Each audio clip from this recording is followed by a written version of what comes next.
शिवसेना सांसद संजय राउत ने राज्यसभा के चेयरमैन को चिट्ठी लिख करके कहा है कि प्रवर्तन निदेशालय जो कि जांच एजेंसी है उसका गलत इस्तेमाल कर महाराष्ट्र की सरकार गिराने की कोशिश की जा रही है। हमारे साथ मौजूद है बीजेपी के सांसद अनिल जैन जी। अनिल जी, सरकार गिराने की कोशिश कर रही है बीजेपी महाराष्ट्र में, ईडी का इस्तेमाल कर रही है। देखिए, चोर की दाढ़ी में तिनका। अगर इनके गड़बड़ नहीं है तो ये क्यों डर रहे हैं? ये पहले से अपने आप को और देश को एक तरह से आगाह कर रहे हैं कि मेरे ऊपर कोई कार्रवाई हो तो मेरे साथ खड़े हो जाओ। ये दिस इज ये बचने वाली टैक्टिक्स है। अगर आप साफ हैं, आपने कोई गड़बड़ नहीं की है तो कानून अपना काम करेगा। आपको क्या डरने की जरूरत है? आप धड़ल्ले से कहिए, चिट्ठी लिखकर कि ईडी मेरे खिलाफ जा रहा है, कि मेरी जमीन कहाँ है, कैसी है, ये सब बातें कहने की आवश्यकता नहीं है।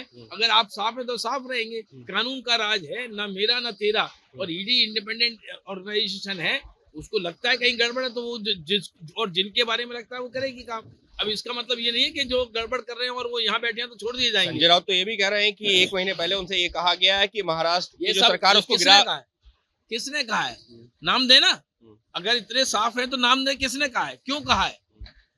अपने आप ही कहलवा लो, अपने आप ही कह दो, अपने आप ही लेटर लिख दो, अपने आप को मीडिया में सुर्खियों में आ जाओ। ये तरीका ठीक नहीं है। इस सबके बीच में बस एक सवाल और है। संजय राउत ने जो राज्यसभा के चेयरमैन को तो चिट्ठी लिखी, लेकिन उसके अलावा चिट्ठी लिखी है जो विपक्ष के कई बड़े नेता हैं उनको भी, जिसमें राहुल गांधी भी शामिल है। नहीं, अब ये देखिए, इनकी कोई विपक्ष में इनके पास मुद्दे रहते नहीं है। सरकार इतनी अच्छी तरह से चल रही है। कोरोना की इस महामारी के बावजूद भी अर्थव्यवस्था पटरी पर आई है। देश ही नहीं, दुनिया में हमारे नेतृत्व की सराहना हो रही है। अब इन पर कुछ कहने को नहीं है तो यही बात कह दो। और विपक्ष के जो सब क्रैप्स है, इनको इकट्ठा नहीं कर पा रहे हैं तो अब इकट्ठा करने का ये तरीका ढूंढ लो। ये सब मुद्दा विहीन विपक्ष है। इनके पास मुद्दे नहीं है तो ये मुद्दे ढूंढ के और अपने आप को प्रासंगिक बनाना चाहते हैं, जिसका कोई औचित्य नहीं। इस वक्त मेरे साथ मौजूद हैं बीजेपी के सांसद विनय सहस्त्रबुद्धे जी। सर, संजय राउत चिट्ठी लिख रहे हैं चेयरमैन राज्यसभा को कि ईडी का गलत इस्तेमाल किया जा रहा है, महाराष्ट्र की सरकार गिराने की कोशिश की जा रही है। देखिए, इसका जवाब देने के लिए स्वयं एनफोर्समेंट डायरेक्टोरेट के लोग सक्षम हैं और मुझे नहीं लगता कि देश में भ्रष्टाचार को समाप्त करने के लिए, काले धन को मिटाने के लिए जो एजेंसी वर्षों से काम कर रही है वो इस तरीके से घिनौनी राजनीति में जाएगी। और इसलिए इस तरीके का संदेह इन्होंने व्यक्त करना, ये मैं मानता हूं कि अपने आप में एक मान्यता है उनकी ओर से कि कुछ न कुछ दाल में काला है। लेकिन तो मैं मानता हूं कि अगर दाल में काला है तो उन्होंने सामने आकर बताना चाहिए।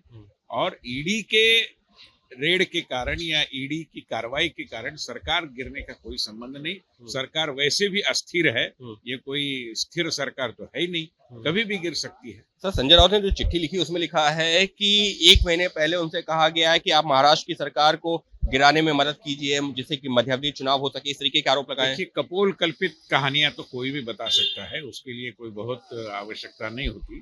तो मैं मानता हूं कि इसमें कोई दम नहीं है और सरकार जो पहले से अस्थिर है कभी भी गिर सकती है। आप कह रहे हैं हम जब कभी भी गिर सकती है, क्योंकि ये इतना अनैसर्गिक समीकरण है, ये कोई स्वाभाविक थोड़ा ही है।